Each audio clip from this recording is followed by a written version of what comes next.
Теперь точно надо будет пройти Наталья Владимировна. Произошел взрыв, я вот честно не удивилась.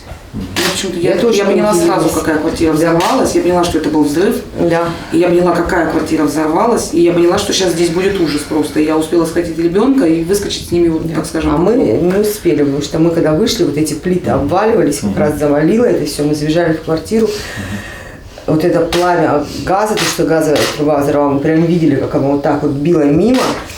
Соседняя квартира открылась, вот как раз когда перегородка была снесена, соседняя квартира вот открылась, где Валя, где Валя с соком, выпрыгивали соком, там вот эта дымовуха, все вот это летит, мы мокрую простынь сразу, у меня муж побежал мочить простынь, накинул ее на дверь, мы закрыли дверь, потому что пламя прям ударило вот туда уже, вот с той квартиры, черный дым, задыхаться, уже 2 секунды буквально мы начали задыхаться даже.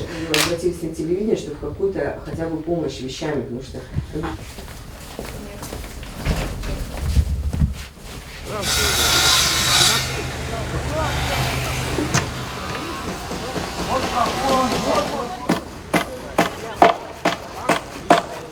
Те люди расселены, которые обратились, и у которых возникла необходимость расселиться куда-то, где кому некуда. Ну и во-вторых, как сказать, сделано предварительное обследование конструкции, предварительное. Окончательно будет произведено специализированная организация, которая будет привлечена вот в ближайшее время после завершения всех необходимых следственных всех мероприятий.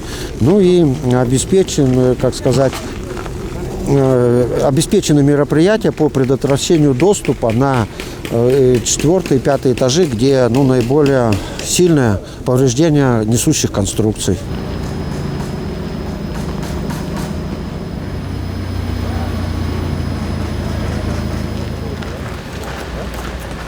Какая машина?